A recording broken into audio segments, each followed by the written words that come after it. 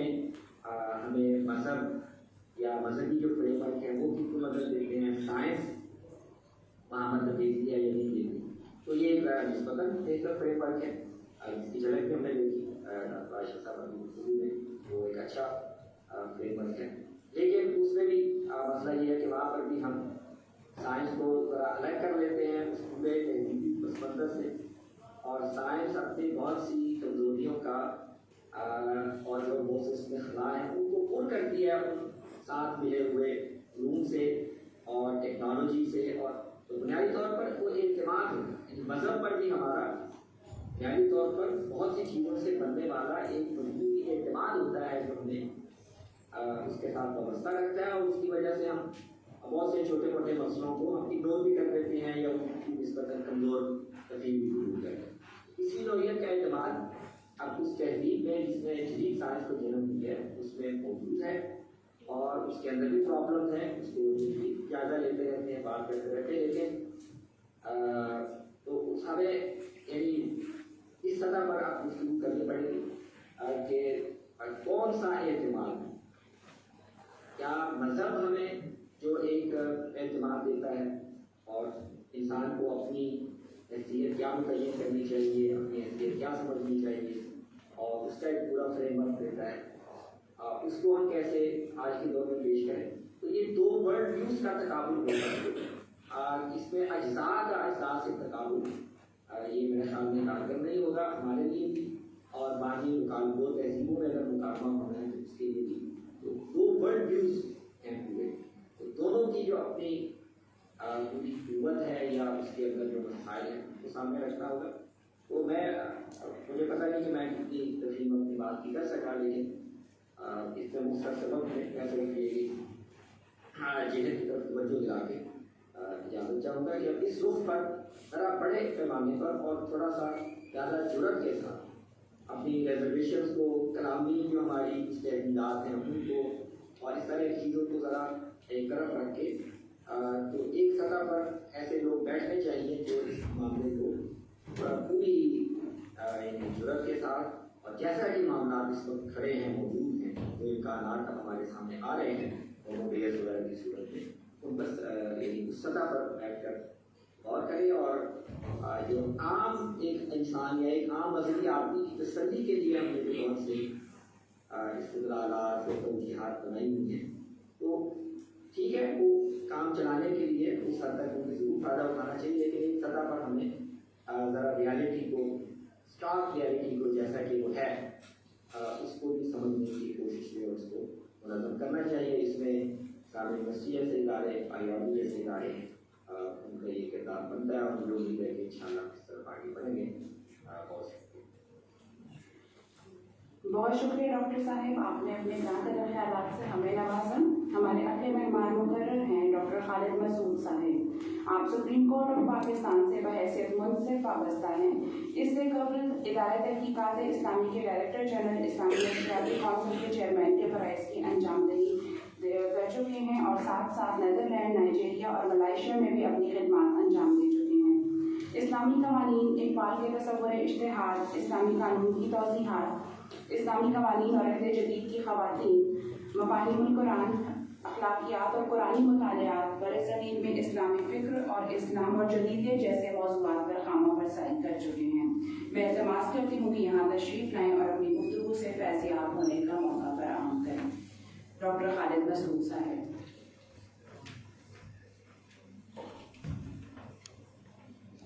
بسم اللہ الرحمن الرحیم۔ میں آیا تو استفادے کی غرض سے تھا، کیونکہ یہ موضوعات میں سمجھتا تھا کہ ماہرین سے سمجھنے میں زیادہ کلیئر ہو جاؤں گا، لیکن اب خوف میں مبتلا ہو گیا۔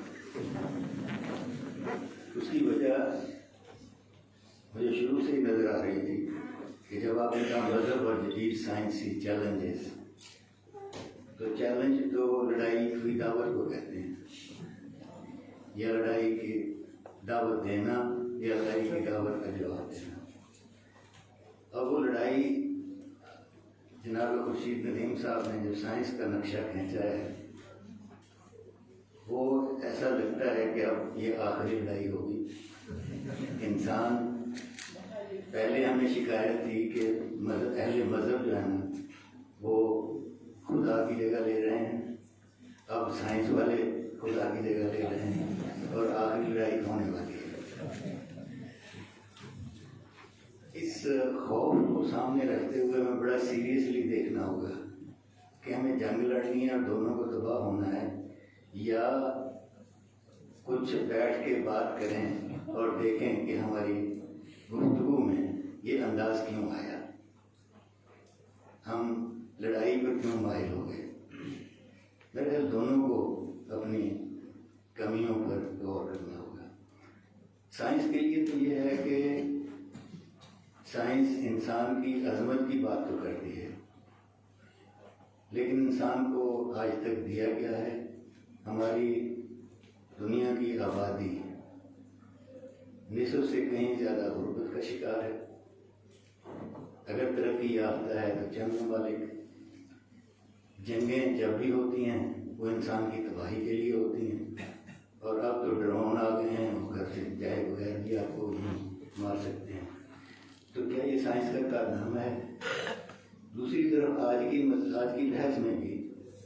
مذہب کی قطعیت کی بات ہوتی رہی۔ قطعیت پر غور کرنے کی ضرورت ہے۔ بشیر صاحب سے خاص طور پر توقع ہے کہ انسان کو انسان رہ کر اگر سوچے تو یہ دیکھنا ہوگا کہ ہم کیسے کہہ سکتے ہیں کہ مذہب قطعی ہے، کیونکہ مذہب کی تفہیم وحی کے باوجود انسانی ہے۔ قرآن کی آیت سے آپ نے جو تعبیر کی ہے وہ خدا کی تعبیر نہیں ہے، وہ آپ نے خدا کی آیت کی، خدا کے کلام کی فہم پیش کیا ہے۔ میں اس لیے یہ کہہ رہا ہوں کہ دو چیزیں سمجھنی چاہیے کہ جب بھی ہم کسی چیز پہ دیکھ رہے ہوتے ہیں، سوچ رہے ہوتے ہیں، لکھ رہے ہوتے ہیں، تو دو لمٹس ہیں ہماری، جو کمیاں ہیں ہماری۔ ایک تو آنکھ سے جو دیکھ رہے ہیں، جتنی دیر میں آپ اس آنکھ سے دیکھ کے سوچ رہے ہوتے ہیں کہ میں نے یہ دیکھ لیا ہے، اس سے منٹ کے، سیکنڈ کے 1000ویں حصے میں دماغ میں آپ کے جو،